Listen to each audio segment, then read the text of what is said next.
நான் doctor Christie. ஒரு வயதான பெண்மணி இருக்காங்க. அவங்க ஒரு கொடிய நோய்க்காக ஹாஸ்பிட்டலில் தங்கி மருந்து எடுத்துட்டு இருக்காங்க.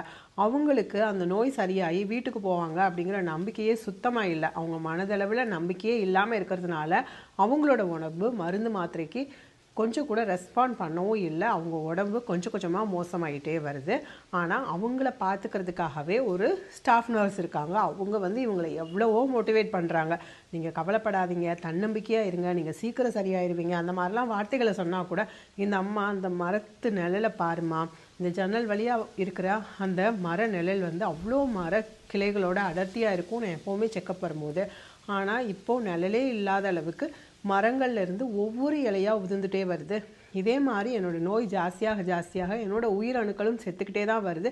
அந்த கடைசி இலை உதிரும் பொழுது நானுமே செத்து போயிடுவேன்னு நினைக்கிறேன். எனக்கு நம்பிக்கையே இல்லை அப்படின்னு சொல்கிறாங்க. அவங்க சொன்ன மாதிரி அது இலையுதிர் காலம் அப்படிங்கிறதுனால ஒவ்வொரு இலையாக அந்த மரத்துலேருந்து உதிர்ந்துட்டே வருது. கடைசி இலை ஒரு இலை மிச்சம் இருக்குது. அந்த அம்மா சொல்கிறாங்க, என் லைஃப்பில் நான் இனி பிழைப்பேங்கிற நம்பிக்கையே எனக்கு சுத்தமாக போயிடுச்சு. அந்த கடைசி ஒரு இலையும் நாளைக்கு எப்படி உதிர்ந்துடும், அது உதிர்ந்த உடனேயுமே நானுமே செத்து போயிடுவேன் அப்படின்னு சொல்லிட்டு ஏங்கி அழுகிறாங்க.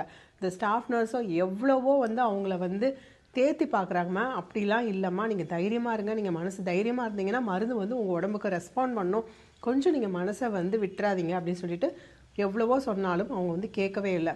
ஆனால் அப்படியே அழுது தூங்கிடுறாங்க. மறுநாள் காலையில் எந்திரிச்சு பார்க்குறாங்க, அந்த இலை உதிரலை. இப்படி ஒரு 2-3 வாரம் போகிக்கிட்டே இருக்க அந்த இலை உதிரவே இல்லை. உடனே இவங்களுக்கு ஒரு சின்ன நம்பிக்கை வந்துடுது. இந்த இலை உதிரவே இல்லை அப்படின்னா ஒருவேளை அந்த கடைசி தப்பிச்ச இலை மாதிரி நானும் தப்பிச்சிடுவேனோ அப்படின்னு சின்னதாக ஒரு நம்பிக்கை வருது. அந்த ஸ்டாஃப் நர்ஸ் அதை பயன்படுத்திக்கிறாங்க.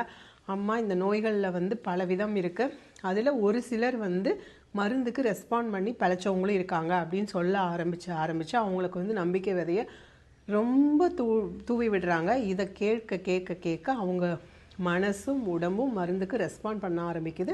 அவங்களோட உடல்நிலையில் கொஞ்சம் கொஞ்சமாக முன்னேற்றம் வர ஆரம்பிக்குது. அவங்க அப்புறமா ரொம்ப சரியாகி ரொம்ப நார்மலாகி வீட்டுக்கு போயிடுறாங்க. அடுத்து ஒவ்வொரு செக்கப்புக்காக வரும்பொழுது அந்த மரத்தில் மறுபடியும் இலை துளிர்த்து மரம் ஃபுல்லாக இலையோடு இருக்குது.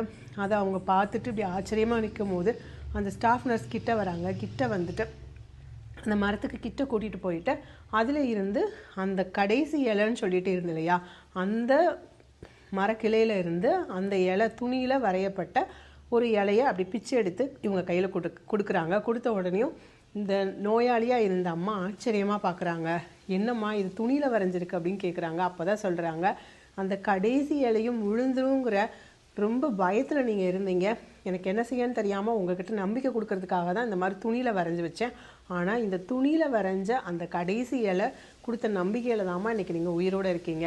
எவ்வளோ பிரச்சனை வந்தாலும் நாம் நம்பிக்கை மட்டும் வச்சுருந்தோம் அப்படின்னா நமக்கு கண்ணு முன்னாடி பாதைகள் இருக்கும். நம்மளோட குறிக்கோளை நோக்கி நாம் கொஞ்சம் பயப்படாமல் நம்பிக்கையோட நம்ம தோற்றுருவோமோ அப்படிங்கிற பயமும் பதட்டமும் வந்துருச்சு அப்படின்னா நம்மளோட குறிக்கோளில் நம்மளால் கவனம் செலுத்த முடியாது.